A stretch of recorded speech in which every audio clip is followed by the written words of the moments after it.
Sinon, je te le jure, Mamadi, si toi tu étais à la tête d'un peuple comme celui du Ghana, celui du Burkina, celui du Mali, du Sénégal, avec le mode de gouvernance que tu as instauré aujourd'hui en Guinée, mon ami, tu n'allais pas faire 3 mois à la tête de ce pays. Tu n'allais pas rester 3 mois à la tête de ce pays. Et parlant de la conscience culturelle et sociale, ça, j'en ferai une thématique spéciale une autre fois.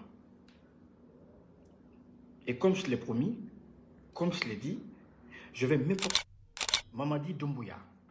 Pourtant, j'avais décidé d'observer un moratoire pour me focaliser sur la promotion de mon concert que je tiendrai le 22 novembre en Allemagne, dans une salle de 3000 personnes.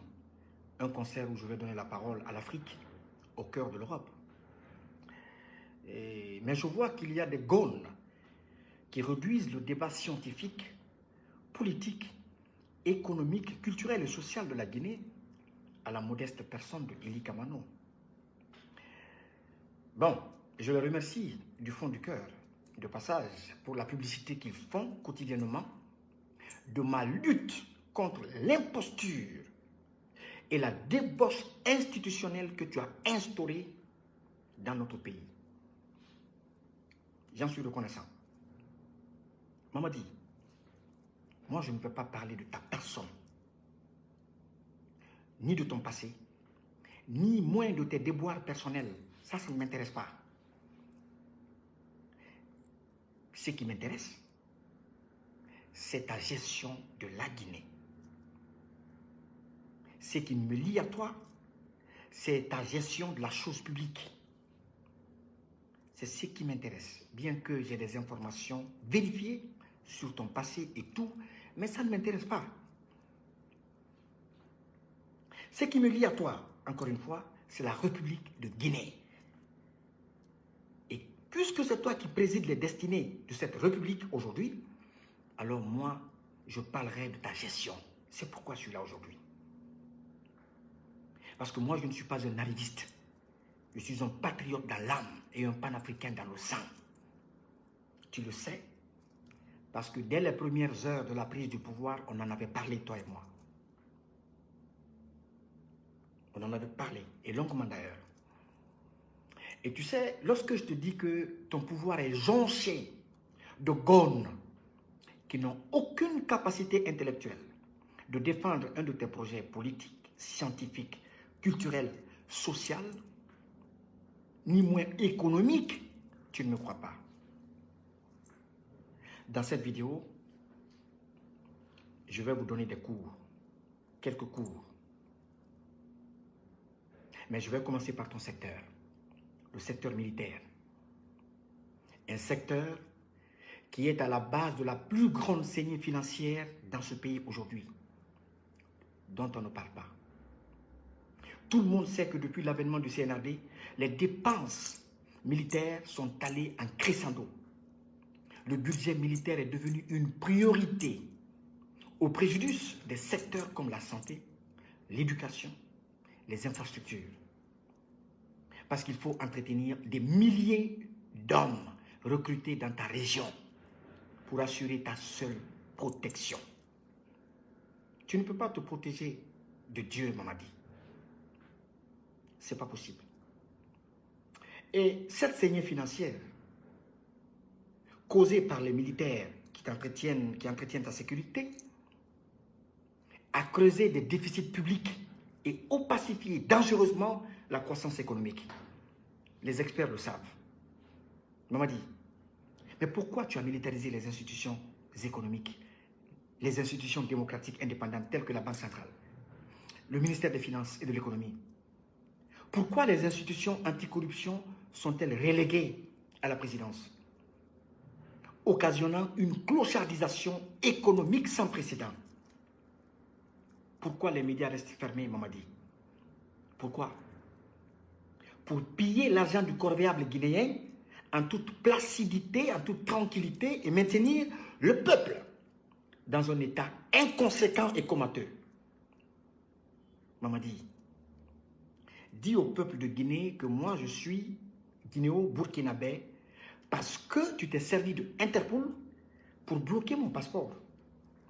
Un document qui n'appartient ni à ton ascendance, ni à l'ascendance d'une tierce personne, mais qui appartient plutôt à la République de Guinée. Dis-leur.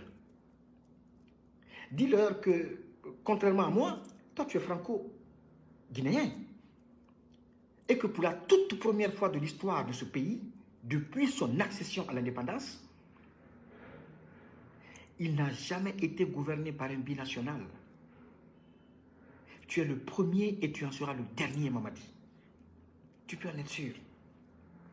Tu vois, à cause de ton statut binational, Dansa a pris des milliards de nos francs et il est allé faire une parade dans ce truc qu'on appelle nouvelle constitution pour mettre fin à l'obligation de renoncer à la double nationalité.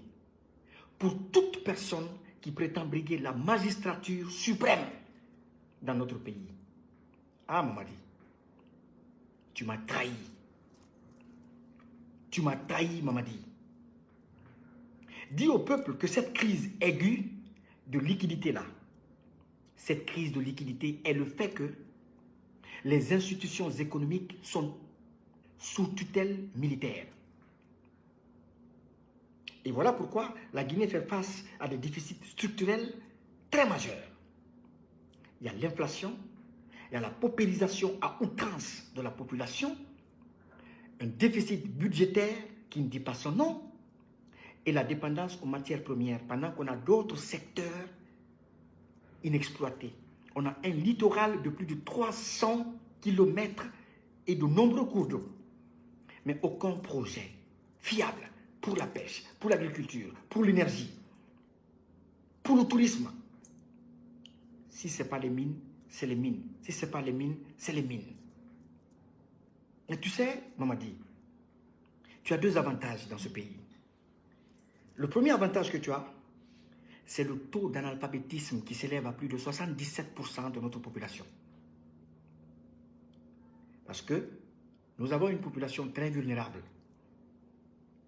Le deuxième et le second avantage que tu as, c'est le déficit au niveau de la conscience politique, de la conscience historique, de la conscience culturelle et sociale de notre peuple, dans un millénaire où les autres peuples sont à la recherche de l'excellence. Pendant que nous, on se bat encore pour le minimum. Parce que, tu sais, la conscience politique d'un peuple lui permet de surmonter les tensions communautaires et ethniques attisées par des hommes, par des gouvernants comme toi. Toi qui promettais de tuer l'ethnie dans un discours amphigourique, lu à la télévision nationale, tu as fini par trahir ton Bushido, Mamadi, ton code d'honneur, en régionalisant l'administration publique. Quand tu prends des pays comme le Ghana, le Sénégal, le Burkina, le Mali, le Niger et même le Libéria, ils ont dépassé ces questions de repli identitaire. Ils ont une conscience politique. Parce qu'aucun dirigeant ne peut se servir de sa communauté pour asseoir une monarchie. Mamadi, tu es dans ça aujourd'hui. C'est cette voie que tu as tracée aujourd'hui. Au détriment de l'intérêt suprême de notre peuple. Tu vois? Tes chiens dégueux là, ils ne connaissent pas ça. Il y a la question de la conscience historique, Mamadi. Tu as beaucoup de chance à ce niveau aussi. Parce que notre peuple n'a pas de mémoire. Et en bon français, on dit que la mémoire est la béquille de l'intelligence. Et tout peuple qui n'a pas de mémoire perd ses repères historiques.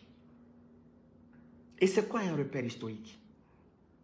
Allez-y, tapez Google, un repère historique. C'est un événement marquant ou une période qui sert de référence pour situer d'autres événements dans le temps. C'est-à-dire, quelle est la période référentielle d'un pays en matière de développement? Développement socio-économique, développement socio-culturel, développement socio-politique. Que tout peuple, dans son présent, doit exiger à ses dirigeants en vue d'améliorer ses conditions de vie. Tu as la chance que notre peuple n'a pas cette mémoire. Je te donne un exemple.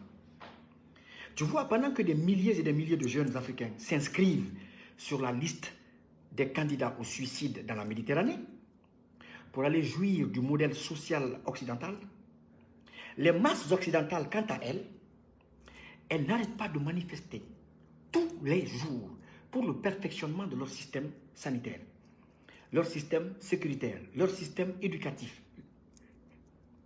Tous les jours. Tu sais pourquoi? Parce que ces peuples, là-bas, ont une conscience historique. Et donc, la chance que tu as, c'est que tu es à la tête d'un peuple dont la carte mémoire se formate et s'efface sous le poids de la précarité et de la pauvreté. Mais une précarité et une pauvreté provoquées sciemment par vous pour esclavagiser le peuple.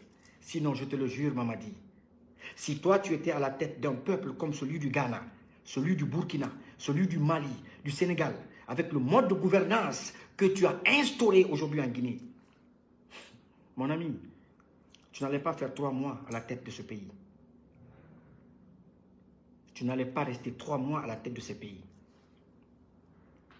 Et parlant de la conscience culturelle et sociale, ça, j'en ferai une thématique spéciale une autre fois.